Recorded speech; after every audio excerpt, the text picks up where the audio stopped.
Timaya ageze i Kigali.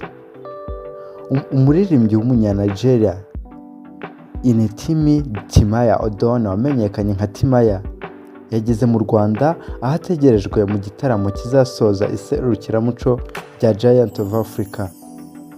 Uyu muhanzi yageze ku kibuga cy'indege mpuzamahanga cya Kigali i Kanombe mu ijoro ryo kuwa gatanu tariki ya mbere Kanama 2025. Yari aherekejwe n'itsinda rinini rimufasha mu bikorwa bya muzika. Nicyo kimwe nanone n'umukinnyi ukomeye muri basket witwa Kohi Leonard cyangwa se Leonard Kohi wamamaye muri NBA, nawe yahagereye rimwe na Timaya n'ubundi muri Kigali. Ngo uyu mukinnyi wa Los Angeles Clippers yageze ku kibuga mpuzamahanga cy'indege cya Kigali Kanombe mu gitondo cyo kuwa gatanu tariki ya mbere Kanama 2025 saa 12:30. Biteganyijwe ko uyu mukinnyi azitabira isozwa rya Giants of Africa kuwa gatandatu tariki ya kabiri Kanama 2025 muri BK Arena. Icyakora ku mugoroba wo kuwa gatanu aritabira imikino ya nyuma y'abana bamaze iminsi bigishwa basketball. Uyu nguyu n'ubundi Leonard Kohi yahagereye rimwe na Timaya ni ku munsi umwe, usibye amasaha niyo agiye atandukanye. Reka mbibutse iyi Giants of Africa yitabiriwe by'umwihariko na His Excellency Perezida Paul Kagame, n'ubundi nka nyiri igihugu cyangwa se umukuru w'igihugu cy'u Rwanda niwe warifunguye, aho mu bashyitsi bakuru hari harimo n'ubundi uwaritangije cyangwa se fondateri waryo ari we Masai Ujiri, aho yari aherekejwe n'ubundi n'aba bakinnyi bo muri NBA. Nawe niwe fondateri wa NBA muri Afurika, akaba ari nawe fondateri w'iyi Giant of Africa.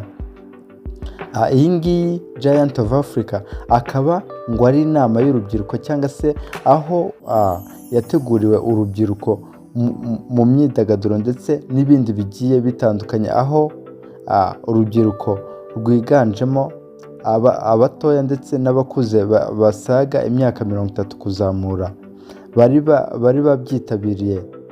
Abahanzi bagaragayemo harimo The Ben, hakazamo Aline Sano, Shiria Silva wamenyekanye cyane kandi uri kwigaragaza cyane, ndetse n'itsinda rye rya Shiria Silva Foundation ry'abana batoya. Hakazamo The Ben, Kiss Daniel, Aira Silva, DJ Wellflows ndetse n'abandi bagiye batandukanye. Kuri uyu munsi ngo haje noneho Timaya ndetse n'uyu nguyu Leonard Kohi wo muri NBA wamenyekanye cyane i Los Angeles. Ucyumvira ijwi uhita wumva ko wahageze. Ni ku Buvumbuzi Show, njyewe ubagezeho iki kiganiro ndi Ken Chris. Ikiganiro nk'ibisanzwe nimenya byose, kangusabe gukora subscribe maze like na share wowe utarabikora, kugira ngo twibanire kandi ibiganiro byiza nk'ibi bijye bibasha kugera kure kandi kure ahashoboka. Reka nguhe ikaze. Umuririmbyi w'umunya-Nigeria Inetimi Timaya Odona wamenyekanye nka Timaya yageze mu Rwanda aherekejwe mu gitaramo kizasozwa iserukiramuco rya Giant of Africa.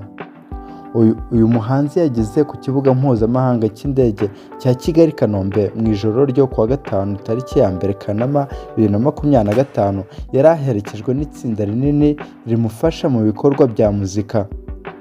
Ubwo yahageze n'ubundi ni ku munsi w'umuganura. Nubwo yahageze ku iyi tariki ya mbere, ubwo biteganyijwe yuko iri serukiramuco azaryitabira ndetse azanaperformingamo tariki ya kabiri n'ubundi uku kwezi, kimwe na Aira Star mugenzi we, dore ko banaturutse mu gihugu kimwe cya Nigeria. Timaya yitabiriye igitaramo cya Giant of Africa Festival giteganyijwe kuwa kabiri Kanama 2025 muri BK Arena. Biteganyijwe ko agihuriramo na The Ben n'abandi bahanzi bo muri Nigeria nka Aira Star na Kiss Daniel. uyu muhanzi yaherukaga mu Rwanda mu gitaramo cya Kigali Jazz Junction cyabaye ku wa 25 Werurwe 2022 kuri Canal Olympia. Timaya w'imyaka 44 n'umwe mu bakomeye muri Afurika bakomoka muri Nigeria, aho mu bahanzi bamaze igihe bakunzwe cyane mu muziki muri Afurika. Yatangiye umuziki muri 2005. nawe ni nkaho yizihiza isabukuru y'imyaka 20 kimwe na King James ndetse na Riderman nabo bamaze iminsi mikeya bizije isabukuru y'imyaka 20 ngo bakora uyu muziki. Yamenyekanye mu ndirimbo zirimo nk'iyitwa Bam Bam, Sanko, Dance, hahuriyemo Ruda Boy, I Like the Way, Balance, Bang Banga, Woyo, Dodaya, Money, Ye na Flavor, Telly, Person yahuriyemo na Final na Olamide, Gragra, Cold Outside, Buju n'izindi. Izi ni indirimbo z'ingenzi uyu nguyu Timaya ngo yamenyekanyemo cyangwa se yagerageje gushyira hanze zigakundwa n'abatari bakeya.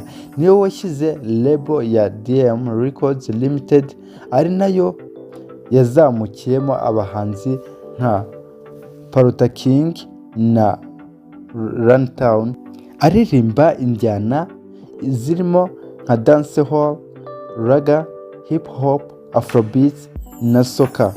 Timaya yavutse ku wa 15 Kanama 1980 muri River State. Yakuriye mu muryango mugari, akaba umwana muto muri 15 bavukana nawe. Se yakoze muri banki mu gihe nyina we yari umucuruzi ukomeye cyane muri Nigeria.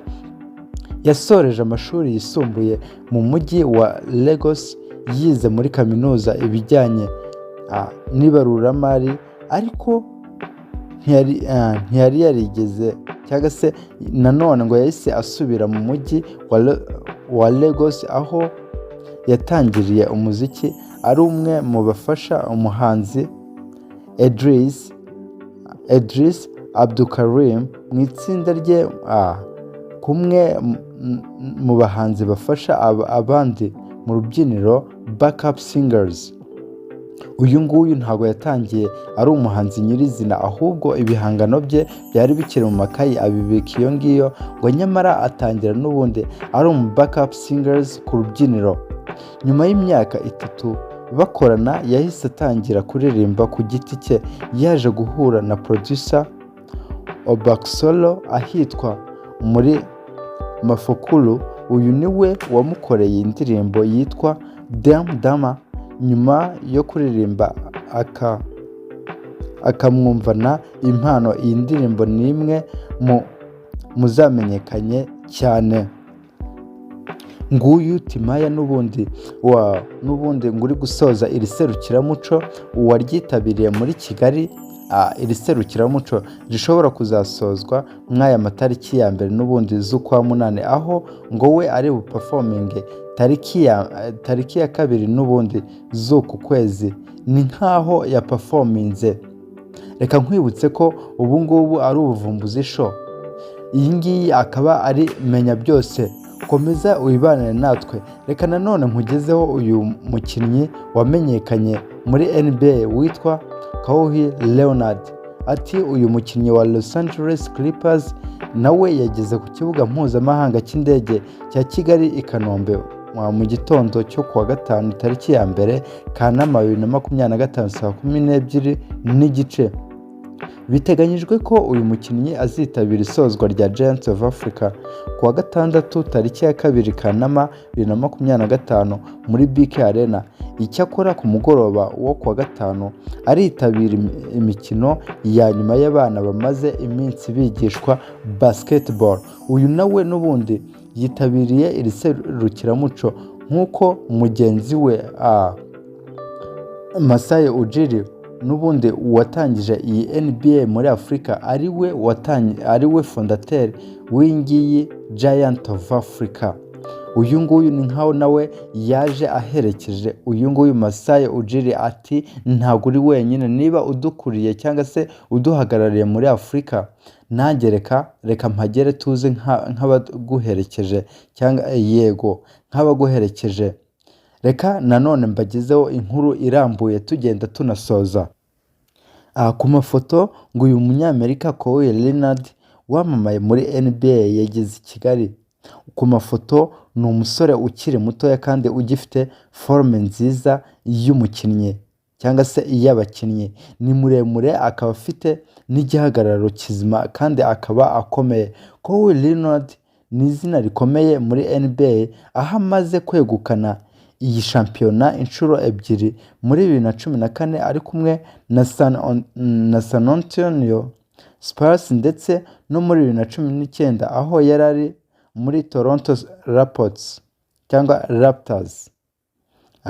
Ibirori byo gusoza iri serukiramuco bizabera muri BK Arena nk'ibisanzwe, biteganyijwemo abahanzi bakomeye muri Afurika nka The Ben. Uyu The Ben nawe ni umuhanzi ukomeye cyane mu Rwanda, kuko uyu nguyu gukorana nawe ufite amahirwe cyane, kuko afite izina rikomeye cyane, nubwo ngo akunze kuba yibera muri Leta Zunze Ubumwe za Amerika, ngo ariko akunda u Rwanda cyane, by'umwihariko kuko no mu minsi amaze igihe kirekire agaragara mu Rwanda, hafi no kwiturirayo, cyane cyane kuva yarongora uyu nguyu Pamela Uwicyeza. Akunze kugera mu Rwanda kandi akanahamara igihe kirekire, dore ko n'ibikorwa bye byinshi asigaye abikorera mu Rwanda, by'umwihariko nko gusohora indirimbo. Uyu nawe ngo azabana na Timaya, Kiss Daniel ndetse na Ayra Starr, kandi we akimazemo igihe kirekire, ndavuga iki gitaramo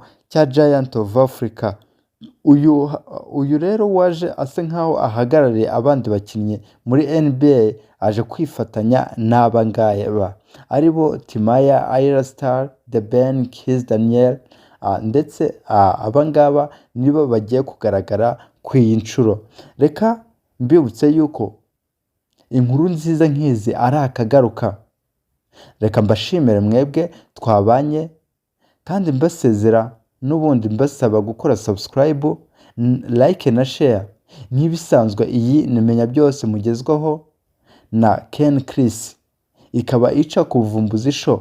Kangusabe gukora subscribe maze like na share kugira ngo tuzajye twibanira kandi ibiganiro byiza nk'ibi bijye bibasha kugera kure kandi